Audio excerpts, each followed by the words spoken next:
On February 7th, 1961, Marilyn Monroe stood behind a locked steel door in the Payne Whitney psychiatric clinic in New York City, banging on the glass, screaming that she wasn't crazy. She'd been there for 3 days. 3 days of being watched through a window like an animal. 3 days of being stripped of her belongings, her dignity, her freedom.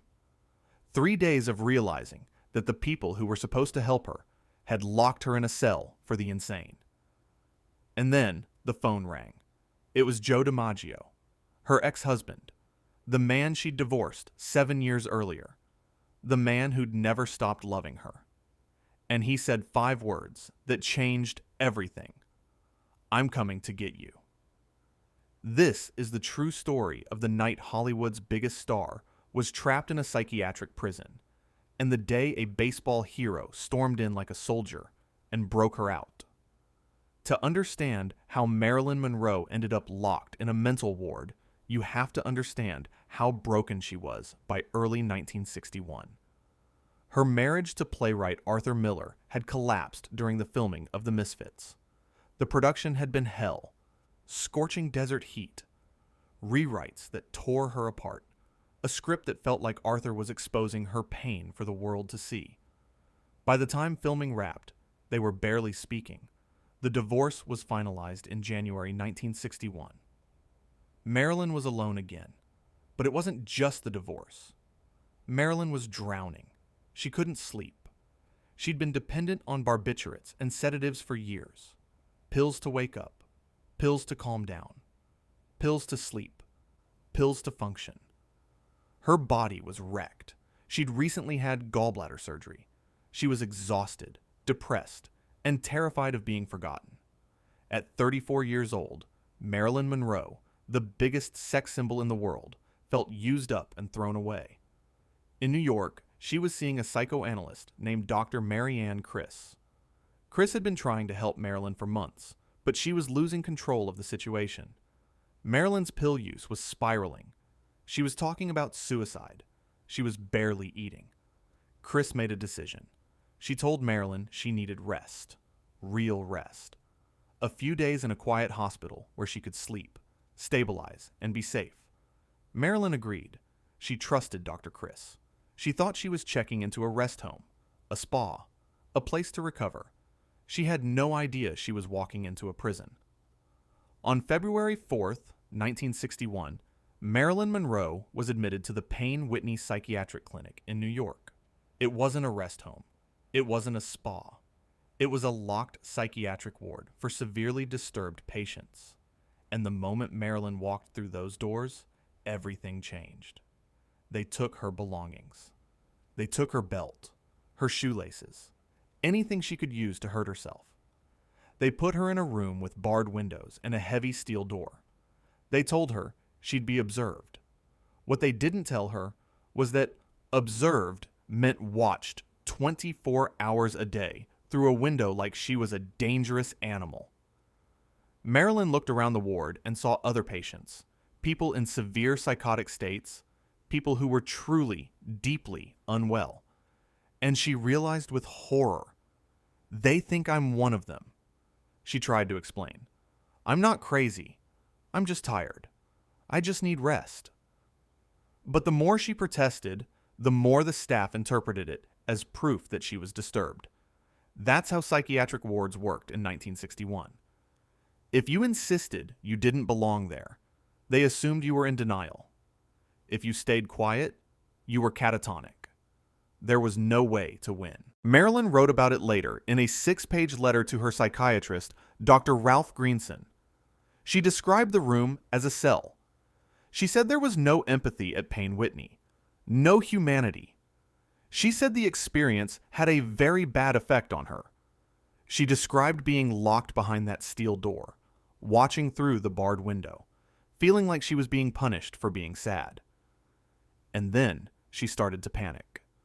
Real, primal panic. She wasn't suicidal when she went in, but after 3 days in that ward, she was starting to understand why people in places like that wanted to die. It wasn't treatment.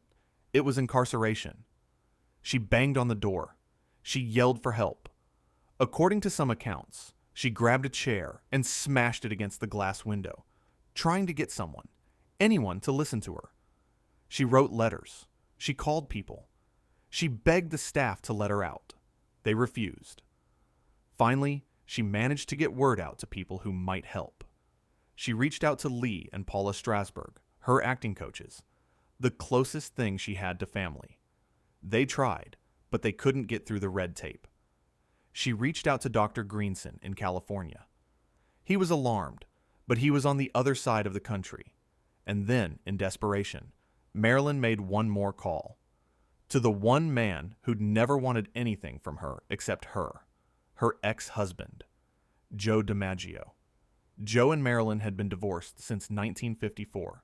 Their marriage had lasted 274 days and ended in a blowout fight over the subway great scene, over his jealousy, over Hollywood's control of her image. But in the years since, something had shifted. Joe never remarried. He never moved on. And Marilyn, in her loneliest moments, would call him, because Joe was the only man in her life who didn't want her for her body, her fame, or her money. He just wanted her safe. When Joe got the call that Marilyn was locked in a psychiatric ward in New York, he didn't hesitate. He was in Florida. He got on a plane, and he flew to New York with one mission: get her out. What happened next depends on who's telling the story. The documented facts are these. Joe DiMaggio arrived at Payne Whitney Psychiatric Clinic and demanded Marilyn's release. The staff refused. She was a voluntary admit, they said, but now that she was showing signs of disturbance, they couldn't just let her leave. Joe didn't care. He told them he wasn't leaving without her. According to later accounts and people who knew them, Joe made it very clear. If they didn't release her, he'd make their lives hell. Some versions of the story say he brought men with him. Friends, associates, people who looked intimidating. Some say he threatened to tear the doors off. Some say he just stood there, immovable, and refused to leave until they let her go. Whatever the exact details, the result was the same. Against the recommendations of the staff, against all the protocols, Marilyn Monroe was released from Payne Whitney after 3 days, and she was transferred to Columbia Presbyterian Medical Center, a regular hospital, not a psychiatric prison. Joe had done what no one else in her life had been able to do. He'd gotten her out. At Columbia Presbyterian, Marilyn stayed for about 3 weeks. It was different there.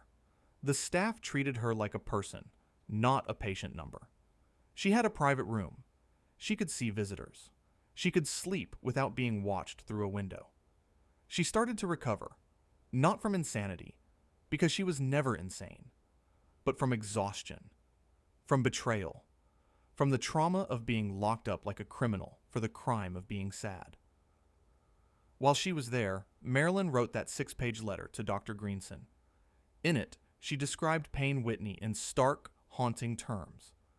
She said the experience had broken something inside her. She said she'd never felt so alone, so trapped, so helpless. And she made it clear. The only reason she got out was because of Joe. Joe, who flew across the country. Joe, who stood up to the doctors.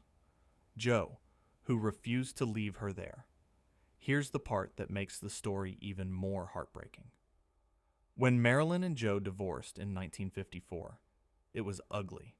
There were accusations of jealousy, control, maybe even violence. Joe couldn't handle her fame. He couldn't handle sharing her with the world. He wanted a wife at home, and she wanted to be a star. So they split. And for years, people assumed that was the end. But the psych ward rescue showed the truth. Joe DiMaggio never stopped being Marilyn's protector, even when they weren't together, even when she was married to someone else, even when Hollywood had moved on to the next blonde bombshell. Joe was still there, watching, waiting, ready to fight for her the second she needed him.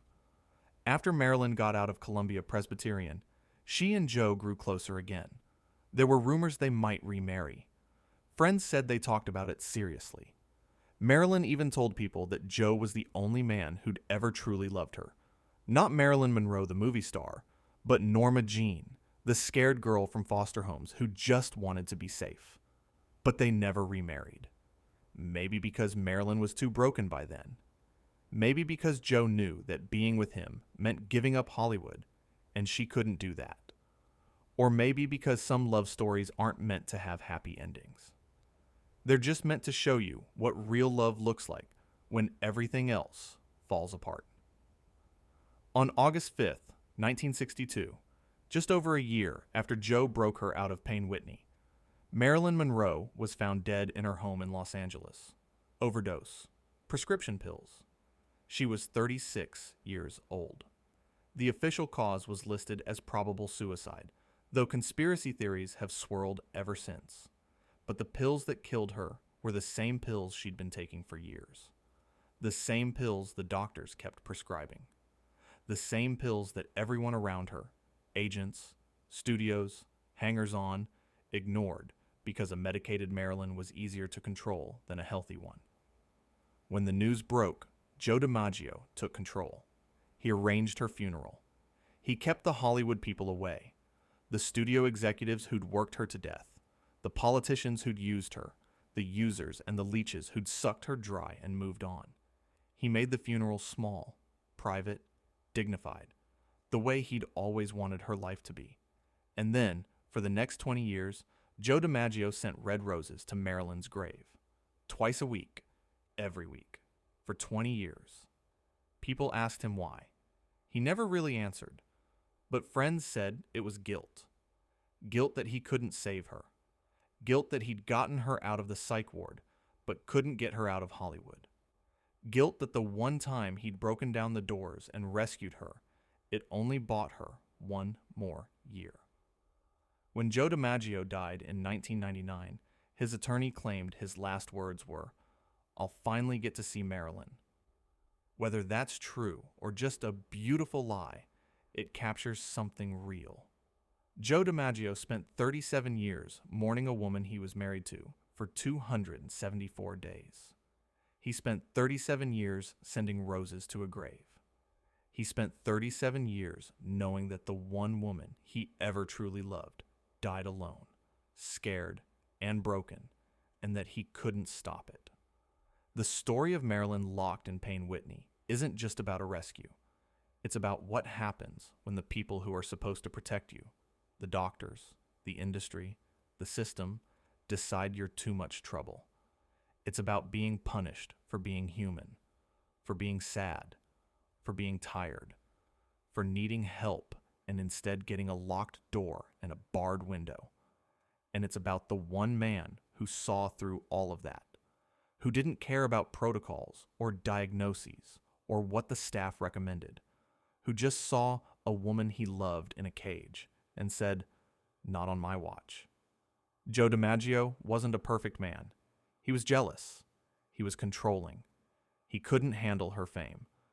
But in February 1961, when Marilyn Monroe was locked behind a steel door in a psychiatric ward, screaming that she wasn't crazy, Joe DiMaggio flew to New York and broke her out. Not because he wanted something from her, not because it was good publicity, but because he loved her. And because when you love someone, really love them, you don't leave them in a cage. Hollywood locked Marilyn Monroe in a psych ward because she was inconvenient. Joe DiMaggio broke her out because she was human. And for 3 days in February 1961, that made all the difference.